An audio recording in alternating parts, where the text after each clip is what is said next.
Hello friends, स्वागत है आपका आपके चैनल आदेश गुरुकुल में। आप लोगों को इससे पहले जो वीडियो राजवंश का दिया गया था उसमें हमने मध्यकाल तक आपको दे दिया था, क्योंकि मध्यकाल के बाद में जैसे मध्यकाल कहाँ से स्टार्ट होता है ये पॉइंट आता है। तो जहाँ से मुस्लिम आक्रमण भारत में स्टार्ट हो जाते हैं, बाह्य आक्रमण भारत में स्टार्ट हो जाते हैं, क्योंकि अभी तक आपको जितने भी राजवंश पढ़े हुए थे, जैसे इक्ष्वाकु वंश की बात करें चाहे हम सिसोदिया वंश की बात करें, दोनों जो रहे हैं वो आपके मध्यकाल से टच होते हैं। यानी कि इससे पहले आपके जितने भी राजवंश आपको बताए गए स्टार्टिंग में हर्यक से लेकर के हर्यक, शैशुनाग, नंद, मौर्य, शुंग, कण्व, कुषाण, गुप्त, प्रतिहार, चंदेल, चालुक्य, पल्लव, राष्ट्रकूट, उसके बाद में आपके जैसे बहुत सारे और रहे हैं, इक्ष्वाकु रहा है, सेन वंश रहा है, सोलंकी वंश रहा है, परमार वंश रहा है, चंदेल वंश रहा है। इसके अलावा अनेक बहुत सारे राजवंश आए हैं, तो वो आपको बताए जा चुके हैं, उनकी राजधानी भी बताई जा चुकी है, संस्थापक भी बताए जा चुके हैं। तो उनको अच्छी तरीके से कंप्लीट करिए, क्योंकि राजधानी, संस्थापक, हर एक चीज़ इंपॉर्टेंट है। 1 से लेकर 10 या 11 तक का आप राज्यक्रम का क्रम याद कर सकते हैं, क्योंकि मध्यकाल जब टच होता है वहाँ पे, तो मध्यकाल में दो मध्यकाल के पार्ट कर लेते हैं वहाँ पे। तो एक जब पूर्व मध्यकाल की जब हम बात करते हैं और उत्तर मध्यकाल की, ठीक है, पूर्व और उत्तर मध्य की जब बात करते हैं तो पूर्व के अंतर्गत 3 राजवंश आ जाते हैं। एक तो पल्लव आ जाता है, एक चालुक्य आ जाता है और एक राष्ट्रकूट आ जाता है। पल्लव, चालुक्य और राष्ट्रकूट, बाकी के जितने भी राजवंश आते हैं इनके बाद के सब उत्तर मध्यकाल में आ जाते हैं। ठीक है, तो यहाँ तक तो अभी तक हमने जितने भी राजवंश पढ़े हुए थे सब भारतीय राजवंश ही थे।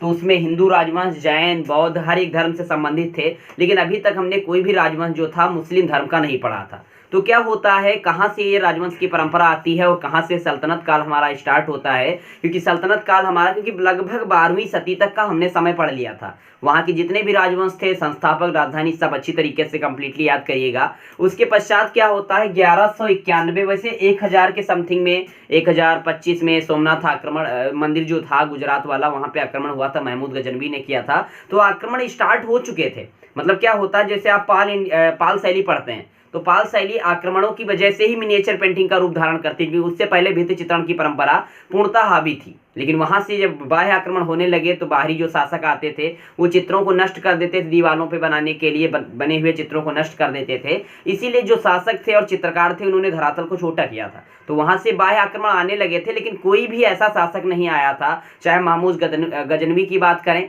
ठीक है, महमूद गजनवी आया तो, लेकिन उसने लूट करके जो भी लूटपाट उसने की और फिर वापस चला गया। लेकिन यहाँ पे शासन काल किसने स्टार्ट किया, तो 1191 ईस्वी में आप लोगों ने पढ़ा होगा, एक हुआ था तराइन का प्रथम युद्ध। तराइन का प्रथम युद्ध हुआ था और किसके मध्य हुआ था, तो पृथ्वीराज चौहान जो थे, पृथ्वीराज चौहान और मोहम्मद गौरी जो था, पृथ्वीराज चौहान और मोहम्मद गौरी, इसके मध्य में युद्ध हुआ।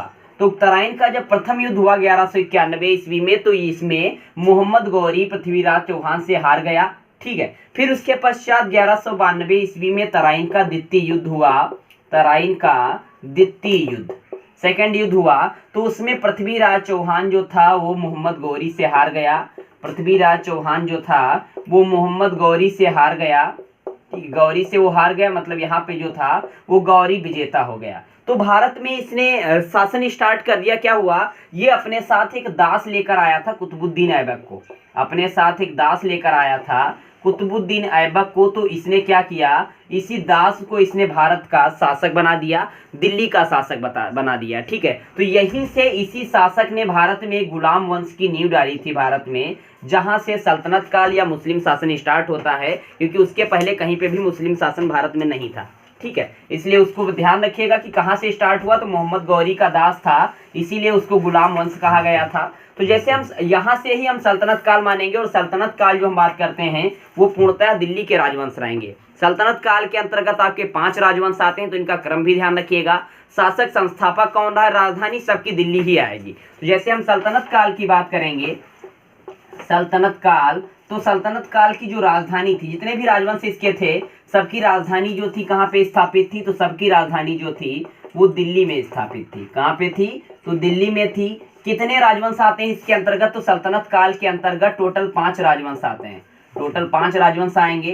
तो कौन कौन से राजवंश थे, तो उनको नाम, पहली बात तो नाम ध्यान रखिएगा, उनका समय क्या रहा है शासन काल का, और उनका संस्थापक कौन रहा है, तो सबका ध्यान रखिएगा। सबसे पहले तो नाम देखिएगा कि राजवंश कौन सा आया है। कौन सा राजवंश था, मतलब 5 राजवंश जो हैं ये सल्तनत काल के नाम से जाने जाएंगे, सबकी राजधानी आपकी दिल्ली ही रहेगी। ठीक है, तो राजवंश आएगा, उसका समय काल या संस्थापक कौन रहेगा, समय भी ध्यान रखिएगा क्या समय काल उसका रहता है, समय काल कब से कब तक मतलब उसका शासन रहा है, और कब उसका संस्थापक कौन रहा है, राजधानी सबकी दिल्ली ही रहेगी। तो जब पूरे सल्तनत काल की हम बात करते हैं तो सल्तनत काल का जो समय होता है वो 1206 से स्टार्ट होता है, और जब मुगल वंश की स्थापना होती है तभी वो शासनकाल समाप्त हो जाता है, यानी कि 1526 ईस्वी तक। ये जो था सब आपके मुस्लिम शासक थे, इसलिए मुस्लिम वंश था, सल्तनत काल था। इसको हम जब स्थापत्य की दृष्टि से पढ़ते हैं तो वहाँ पे इंडो इस्लामिक आर्ट बोलते हैं इसको। ठीक है, तो जब सल्तनत काल आपका स्टार्ट हुआ, 5 राजवंश थे, तो उसके अंतर्गत स्टार्टिंग कहाँ से हुई, तो पहला राजवंश था आपका गुलाम वंश। और गुलाम क्यों नाम पड़ा, क्योंकि ये मोहम्मद गौरी का जो दास था या गुलाम था, कुतुबुद्दीन ऐबक, इसी ने इसकी स्थापना की थी, इसलिए इसको गुलाम वंश कहा गया था। ठीक है, समय काल ध्यान रखिएगा क्या हुआ, तो 1206 से ये स्टार्ट हुआ वंश और 1290 तक चला। अनेक सारे शासक हुए हैं, लेकिन आर्ट में शासकों का कोई मतलब नहीं है, सिर्फ एक संस्थापक ध्यान रखिए, क्योंकि शासक तो वहां पूछे जाएंगे जैसे गुप्त वंश है, मौर्य वंश है, वहां पे आएंगे। यहाँ पे किसी भी शासक का खास उल्लेख नहीं आएगा, सिर्फ समय काल आप ध्यान लीजिएगा कि कहाँ से कहाँ तक चलता है। तो 1206 में इसकी स्थापना हुई थी गुलाम वंश की, और किसने की थी, तो कुतुबुद्दीन ऐबक, जो कि मोहम्मद गौरी का दास था, उसी ने इसकी स्थापना की थी, कुतुबुद्दीन ऐबक। ठीक है, राजधानी अगर पूछता भी है तो दिल्ली में आएगा। ठीक है, कि सबकी राजधानी दिल्ली में है। तो 1206 से 1290 तक आपका चलता है गुलाम वंश दिल्ली में। उसके पश्चात जब इसका अंत होता है गुलाम वंश का, तब दूसरा वंश आता है खिलजी वंश। कौन सा आएगा, तो खिलजी वंश। और खिलजी वंश का जो समय रहेगा वो 1290 से स्टार्ट होता है और 1320 ईस्वी तक चलता है। 1290 से स्टार्ट होकर के 1320 चलता है। संस्थापक कौन रहेगा, तो जलालुद्दीन खिलजी जो था, जलालुद्दीन खिलजी, ये इसका संस्थापक माना जाता है। और इस वंश का सबसे प्रतापी जो शासक था वो अलाउद्दीन खिलजी आया है, जिसने जमात खाना मस्जिद और अलाई दरवाजा बनाया था, जो काफी फेमस रहा है। ठीक है, उसके पश्चात इसके बाद आपका दिल्ली खिलजी वंश के पश्चात कौन सा वंश आएगा, तो खिलजी के बाद में आता है गुलाम खिलजी, फिर आएगा आपका तुगलक वंश। तुगलक वंश, और तुगलक वंश के जो स्थापत्य हैं बहुत महत्वपूर्ण रहे कि वो अपने अनगढ़ पत्थरों के लिए और ढलवा दीवारों के लिए फेमस रहेगा। कोई भी आप देखते हैं तो इस प्रकार से स्थापत्य मिलेगा, बिल्कुल सीधी दीवार आपको नहीं मिलेगी। उसकी जो दीवार होती है तुगलक काल की विशेषता यही थी, ढलवा थी। और ढलवा जब चीजें होती हैं तो अनगढ़ हो जाती हैं, सौंदर्य तत्वों की कमी होती है, लेकिन वो मजबूत बहुत होती है, क्योंकि जब ढलवा चीजें हैं तो उनको आसानी से वो समाप्त नहीं होती हैं। इसलिए तुगलक वंश का समय काल जो माना गया है 1320 से ही स्टार्ट होता है और कब तक चलता है, तो 1413 ईस्वी तक चलता है। 1320 से 1413 तक। संस्थापक में आ जाएंगे गयासुद्दीन तुगलक। गयासुद्दीन तुगलक, इसका एक शासक था फिरोज शाह तुगलक, बहुत ज्यादा फेमस रहेगा। उसी ने जौनपुर नगर को भी बसाया था, और फिरोज शाह कोटला स्टेडियम आप जो पढ़ते हैं वो भी काफी महत्वपूर्ण रहा, उसको भी इसी फिरोज शाह तुगलक ने ही बसाया था। तो तुगलक वंश का स्थापना कब हुआ, 1320 में हुआ। कब तक ये राजवंश रहा, तो 1413 में हुआ। अनेक सारे राजवंश आएंगे, मतलब शासक आएंगे उसके, लेकिन सिर्फ आपको संस्थापक ध्यान देना कि कौन रहेगा, तो गयासुद्दीन तुगलक जो था वो इसके संस्थापक रहा गुलाम वंश का। बाकी राजवंश जो था 1413 ईस्वी तक चलता रहा। उसके पश्चात अगला वंश आता है सैयद वंश। नेक्स्ट कौन सा आता है, तो नेक्स्ट वंश आएगा आपका सैयद वंश। और सैयद वंश की स्थापना हुई थी 1414 ईस्वी में, और ये राजवंश चलता है 1451 ईस्वी तक। यहाँ पर सिर्फ संस्थापक ही महत्वपूर्ण है, जिसका नाम है खिज्र खां। क्या नाम रहेगा, तो खिज्र खां उसका संस्थापक रहेगा। उसके पश्चात सल्तनत काल का 5वां राजवंश यानी कि अंतिम राजवंश जो आता है वो आता है लोधी वंश। लोधी वंश को ही मकबरों का काल कहा जाता है, क्योंकि मकबरा बहुत फेमस रहे हैं यहाँ पे। इसका समय काल रहेगा 1451 से लेकर के 1526 ईस्वी तक। 1451 से 1526 ईस्वी तक। संस्थापक में आ जाएगा बहलोल लोधी। बहलोल लोधी, और इसी का अंतिम शासक जो था इब्राहिम लोधी। कौन था, तो इसका नाम ध्यान रखिएगा कि अंतिम शासक कौन आया, तो इसी राजवंश का अंतिम शासक था इब्राहिम लोधी। इब्राहिम लोधी जो 1526 ईस्वी में बाबर से पानीपत के प्रथम युद्ध में हार गया था, और बाबर ने भारत में इसी को हरा करके मुगल वंश की नींव डाली थी। ठीक है, तो सल्तनत काल के अंतर्गत आपके 5 राजवंश आते हैं। कहाँ से सल्तनत काल की नींव पड़ती है, तो गुलाम वंश से पड़ती है। संस्थापक सब याद रखिएगा, राजधानी याद रखिएगा, समय काल भी ध्यान रखिएगा। ठीक है, और अंत जो होता है लोधी वंश का अंतिम शासक जो होता है इब्राहिम लोधी, वो बाबर से हारता है, जो फरगना से आया हुआ था, जो ईरान से आया हुआ था। उसी से 1526 ईस्वी में पानीपत के प्रथम युद्ध में वो हार जाता है और भारत में मुगल वंश की स्थापना होती है। तो सल्तनत काल के बाद में ही भारत में मुगल आएगा। तो सल्तनत काल को आपने पढ़ दिया। संस्थापक याद करिए, उसका समय काल याद करिए, कौन सा राजवंश किसके बाद आ रहा है, एक क्रम पूछा जा सकता है। बाकी इसके अलावा सल्तनत काल में कुछ नहीं आएगा। स्थापत्य की अगर दृष्टि से देखेंगे तो गुलाम वंश में बहुत सारे स्थापत्य हैं। जैसे हम बात करते हैं, एक कुव्वतुल इस्लाम मस्जिद बनी थी, कुतुब मीनार बनी थी, ये सारी चीजें उसके अंतर्गत आएंगी। खिलजी वंश में आएंगे अलाई दरवाजा, जमात खाना मस्जिद, ये सब बनेगा। तुगलक वंश में तो सारे मकबरे ही रहे हैं, चाहे वो गयासुद्दीन तुगलक का मकबरा हो, चाहे फिरोज शाह तुगलक का हो, चाहे फिरोज शाह कोटला स्टेडियम हो। सैयद वंश में भी इमारतें ही बनी ही, लोधी वंश में भी आपकी मकबरे का काल रहा है, मकबरे ही बने हुए हैं। ठीक है, तो स्थापत्य की दृष्टि से काल काफी फेमस रहा है गुलाम वंश, क्योंकि कुतुब मीनार जो भारत की सबसे बड़ी मीनार मानी जाती है वो वहीं पे निर्मित है, उसी ने बनवाया हुआ है। तो इसके पश्चात क्या आएगा, अब सल्तनत काल तो आपने पूरी तरीके से पढ़ लिया। इंडो इस्लामिक आर्ट, यहाँ के जो स्थापत्य जो भी बनेंगे वो इंडो इस्लामिक आर्ट कहे जाएंगे। रीजन ये था क्योंकि यहाँ पे जो तत्व आए हैं उसमें हिंदू और मुस्लिम दोनों तत्व आए हैं। जैसे गुम्बद की जब हम बात करते हैं तो गुम्बद जो है मुस्लिम तत्व होता है, लेकिन वहीं जब हम कलश की या आमलक की बात करते हैं तो वो होता है आपका हिंदू तत्व। जैसे आमलक क्या होता है, आपने देखा होगा कि मंदिरों के ऊपर एक आंवले के आकार का एक स्थापत्य का पार्ट रखा होता है, ये इस प्रकार का, उसके ऊपर ही कलश होता है, तो ये होता है आपका आमलक। और ये आपको ये जो मुस्लिम काल की जो इमारतें रहेंगी वो ज्यादातर आपको आमलक उस पे देखने को मिलेगा। ये गुम्बद रहता है फिर आमलक रहता है। तो गुम्बद जो है वो मुस्लिम स्थापत्य का पार्ट है और आमलक जो है हिंदू स्थापत्य का पार्ट है। ये आपको नेक्स्ट वीडियो जब बताया जाएगा तो उसमें बता दिया जाएगा कि कौन सा किसका अंग रहता है, कौन सा कैसे बनता है स्थापत्य, ये सारी चीजें आपको आगे के वीडियोज में बताई जाएंगी। ठीक है, तो नेक्स्ट देखते हैं। जब हमारा सल्तनत काल कंप्लीट हो चुका, एक एक पॉइंट इसका क्लियर रखिएगा, समय काल, शासक, संस्थापक, सब ध्यान रखिएगा। अब इसके बाद में अगला जो राजवंश आएगा, सल्तनत काल हमने पूरी तरीके से पढ़ लिया। 1206 के पहले का हमने सब पहले ही बता दिया था, पहले जो वीडियो इसके आया हुआ था उसमें बता दिया गया था कि कौन से शासन काल आया हर एक से लेकर के, और हर एक के पहले भी शासन था। जैसे मगध पढ़ता है, मगध के 16 महाजनपद आए थे, उनको पढ़ने के बाद में ही हर एक स्थापत्य आता, लेकिन वो हमें महाजनपदों से खास कोई मतलब नहीं है, हर एक काल से ही आपका ज़्यादातर चित्रकला या मूर्तिकला या स्थापत्य के बारे में जानकारी मिलती है, तो हम वहीं से लेके चलते हैं। तो इसके पश्चात आपने पूरा सल्तनत काल भी पढ़ लिया, और सल्तनत के काल के बाद में आपका आएगा मुगल काल, और मुगलों के बाद तो आते हैं सीधे अंग्रेज। तो अंग्रेजों के काल में हमें तो उनका पढ़ना नहीं है, कोई राजा कोई संस्थापक तो रहे नहीं है, बस गवर्नर या जो भी उनके वायसराय होते थे वही रहते थे, तो उनके बारे में नहीं पढ़ना। और जब अंग्रेज जाते हैं तो भारत में आपका स्वतंत्रता पश्चात हो जाता है, तो यहाँ पे भी कोई शासन नहीं है, सिर्फ मुगल काल तक के सारे शासकों के आपको नाम पता होने चाहिए। और मुगल काल में भी आपको सारे शासक नहीं पढ़ने, क्योंकि मुगल काल की जो स्टार्टिंग होती है भारत में 1526 से लेकर के 1857 तक मुगल चलता है।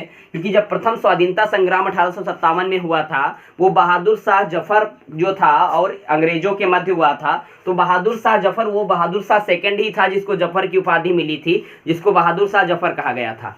वो अंतिम मुगल शासक था। तो लेकिन हमें उससे कोई खास मतलब नहीं, बस अंतिम शासक याद रखिएगा, बहादुर शाह जफर जो था वो अंतिम शासक था। बहादुर शाह जफर जो था वो अंतिम शासक था। ठीक है, ये अंतिम शासक हो गया।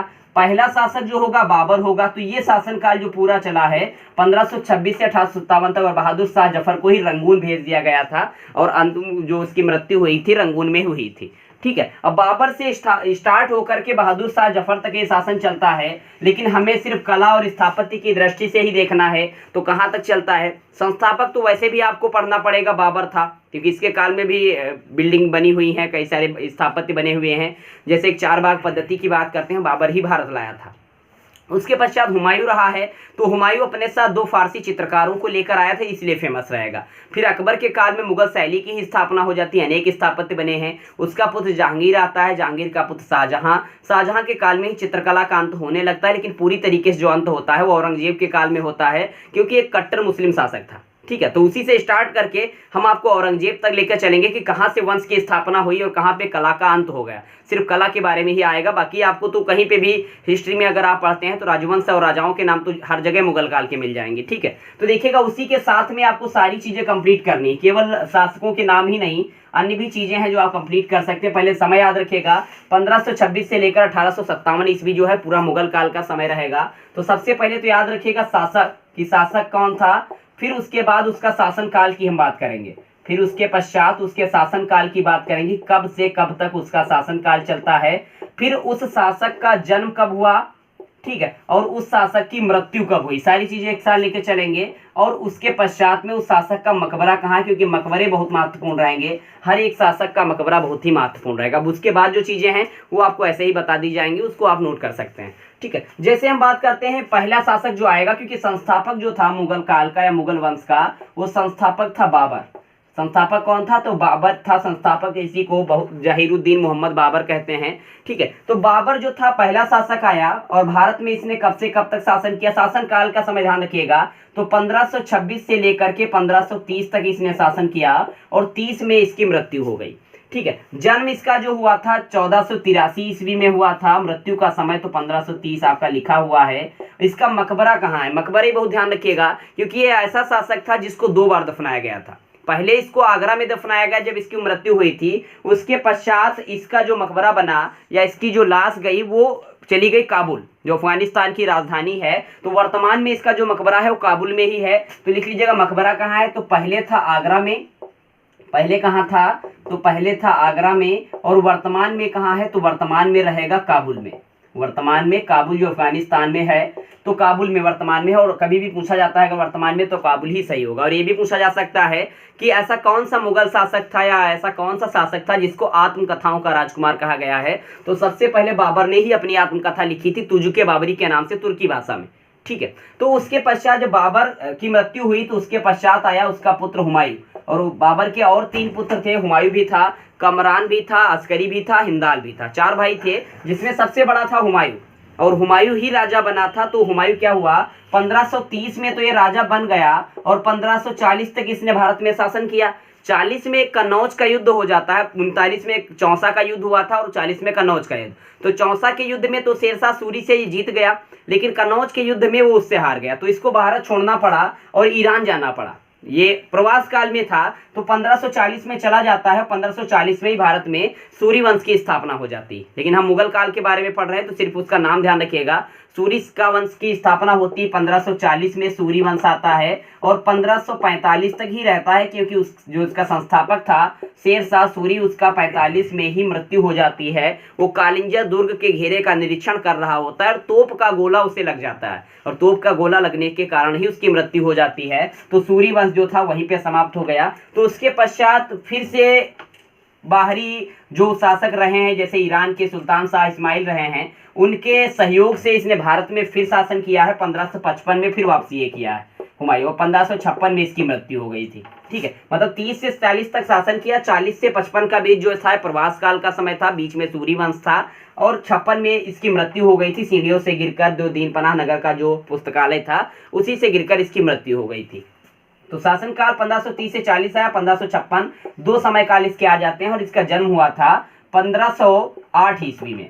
कब हुआ था, तो इसका जो जन्म हुआ था वो 1508 ईस्वी में हुआ था, और मृत्यु तो आपकी हुई थी इसकी 1556 ईस्वी में। कब हुई थी, तो इसकी मृत्यु हुई थी 1556 ईस्वी में। मकबरा जो है वो दिल्ली में स्थापित मुगल काल का पहला उदाहरण रहा है, और दिल्ली में इसका मकबरा जो स्थित है इसकी पत्नी हाजी बेगम ने ही बनवाया था, और इसकी आत्मकथा हुमायूंनामा इसकी बहन गुलबदन बेगम ने लिखा था। ठीक है, उसके पश्चात इसका जो पुत्र आया हुमायूं, हुमायूं का पुत्र था अकबर। ठीक है, अकबर का जो शासनकाल आता है वो 1556 से लेकर के 1605 तक आता है। ठीक है, इस काल में बहुत ज्यादा उन्नति हुई थी, काव्य संगीत का स्वर्ण काल बन गया, और राजवंश जो था सबसे ही महत्वपूर्ण, और राजपूतों से इसका संबंध भी बहुत स्थापित रहा। इसने एक नया धर्म भी चलाया था, दीन इलाही 1582 में, और एक नई नीति भी चलाई थी, सुलह कुल, और उसी नीति के अंतर्गत इसने राजपूतों से वैवाहिक संबंध स्थापित किए थे। ठीक है, तो 1556 से लेकर के 1605 ईस्वी तक इसने शासन किया, और इसका जन्म जो बात करते हैं तो 1542 में अमरकोट के राणा वीरसाल के महल में इसका जन्म हुआ था। मृत्यु जो होती है तो 1605 ईस्वी में ही मृत्यु होती है। और इतना ध्यान रखिएगा, ये जो अंत शासन काल का होता है यही मृत्यु रहेगी। सिर्फ एक ही ऐसा शासक रहा है जो आता है शाहजहां, उसकी मृत्यु तो 1666 में हुई थी, लेकिन 1658 ईस्वी में उसके पुत्र औरंगजेब ने उसे कैद कर दिया था। ठीक है, इसलिए 58 में ही उसका शासनकाल समाप्त हो जाता है। तो 1605 में इनकी मृत्यु हुई। इनका मकबरा कहाँ पे स्थित है, तो इनका मकबरा जो आगरा के पास सिकंदराबाद में है। सिकंदराबाद जो रहा है वहां पे स्थित है इनका मकबरा, सिकंदराबाद आगरा में। ठीक है, उसके पश्चात देखिएगा अगला शासक कौन आता है, तो अकबर के बाद उनका पुत्र आता है जहांगीर। जहांगीर का शासनकाल जो है वो 1605, और जहांगीर को ही सलीम कहते हैं, कभी कभी सलीम आ जाता है, लोग ध्यान नहीं देते हैं, इसलिए जहांगीर को ही सलीम कहते हैं, इतना ध्यान रखिएगा। तो 1605 से स्टार्ट होकर के इनका शासनकाल चलता है 1627 ईस्वी तक, ठीक है। जन्म इनका जो हुआ था वो 1569 69 में हुआ था, और मृत्यु जो हुई थी वो 1627 ईस्वी में ही हुई थी, ठीक है। इनका मकबरा जो है वो शाहदरा लाहौर में रहेगा, ध्यान रखिएगा, शाहदरा लाहौर, शाहदरा लाहौर में इनका मकबरा रहेगा। और इनकी भी एक आत्मकथा रही है, तुजुके जहांगीरी। हर एक व्यक्ति की आत्मकथा है, जैसे बाबर नामा थी या तुजुके बाबरी बाबर की, हुमायूं नामा हुमायूं की, अकबर की आईने अकबरी या अकबर नामा, और जहांगीर की जहांगीर नामा, ठीक है, सब फेमस रहेंगी। शाहदरा लाहौर में इनकी मृत्यु हुई थी, मतलब शाहदरा लाहौर में इनका मकबरा स्थित है। ये मकबरा जरूर ध्यान रखिएगा, सबके जो महत्वपूर्ण रहते हैं। और इन्हीं का काल मुगल चित्र शैली का या मुगल चित्रकला का स्वर्णकाल भी माना जाता है। ये क्वेश्चन सबसे ज्यादा पूछा गया है, ठीक है। फिर जहांगीर के जो पुत्र आए, जैसे आते हैं उसके अंतर्गत जब बात करते हैं तो 5 पुत्र उसके आए। आता है सबसे पहले, जैसे हम बात करते हैं, खुर्रम एक है। खुर्रम के बाद जैसे आपके और भी पुत्र उसके रहते हैं, शहरयार है, जहांदार है, ठीक है, और परवेज रहे हैं, खुसरो रहे हैं, तो ये सारे उसी के पुत्र रहे हैं जहांगीर के। तो उसमें से जो उसका पुत्र जो था खुर्रम, खुर्रम को ही शाहजहां के नाम से जाना गया है। तो अगला शासक जो बनता है वो शाहजहां बनता है।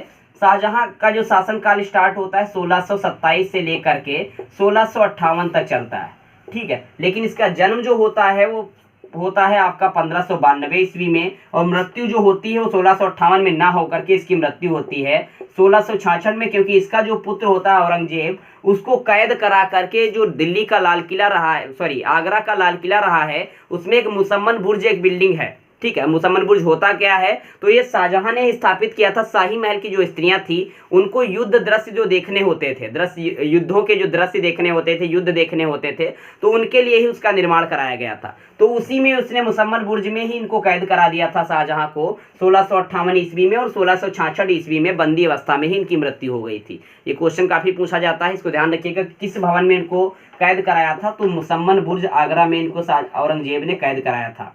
मुसम्मन बुर्ज में, मुसम्मन बुर्ज जो आगरा में स्थित है उसी में इनको कैद कराया था, काफी महत्वपूर्ण रहेगा, ठीक, उसी में इनको कैद कराया था। और इनका मकबरा कहाँ स्थित है, तो इनका मकबरा तो ताजमहल ही रहा है, इनकी पत्नी मुमताज की याद में इन्होंने बनवाया था, और उनका भी मकबरा वही रहा है। कहाँ पे है, तो आगरा में स्थित है। आगरा में ताजमहल यमुना नदी के दक्षिणी किनारे पर स्थित है, किनारा भी पूछ लिया जाता है। फिर उसके पश्चात, और इन्हीं के काल में क्या होता है, ये जो कला थी वो दरबारी वैभव पे आ गई थी, कि बस दिखावीपन रह गया था, दिखावटी चीजें रह गई थी, बाकी कुछ खास चीजें उनमें नहीं थी। इसलिए चित्रकला का पतन जो था इन्हीं के काल से स्टार्ट हो जाता है। लेकिन इनका जो पुत्र आता है औरंगजेब, इसके काल में पूर्णतः जो थी कला संगीत जो भी चीजें थी समाप्त हो गई थी, क्योंकि ये कट्टर सुन्नी मुसलमान था, और कट्टर जो होते हैं वहां पे चित्रकला संगीत या नृत्य का कोई भी स्थान नहीं होता है, वो पूर्णतः विरोधी हो जाते हैं। तो इसी के काल में चित्रकार जो थे पलायन करने लगे, तो पलायन करके कहाँ गए, तो पहाड़ों की तरफ चले गए, और पहाड़ी शैली का प्रादुर्भाव हो गया था, इसलिए कला का अंत यहीं पे हो जाता है। तो इसका शासनकाल 1658 से लेकर के 1707 ईस्वी तक चलता है। जन्म इसका जो हुआ था वो 1618 ईस्वी में हुआ था, और मृत्यु इसकी 1707 ईस्वी में हुई थी। मकबरा कहाँ स्थित है औरंगजेब का, तो औरंगाबाद महाराष्ट्र में इसका मकबरा स्थित है।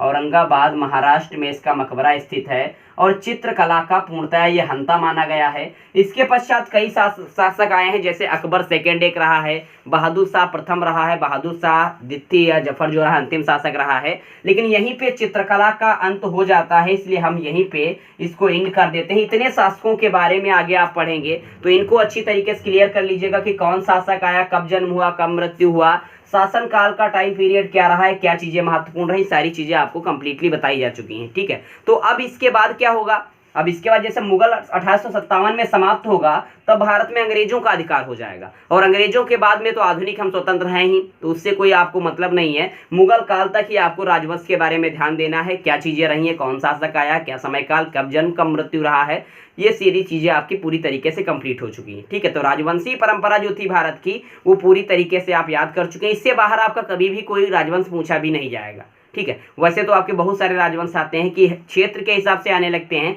तो हमने पूरे इंडिया लेवल पे आपको बताया है, क्षेत्र की बात हमने यहाँ पे नहीं की, ठीक है। तो पूरे राजवंश आपके पूरी तरीके से कंप्लीट हैं, ठीक है, वो आप उसको तैयार करिएगा।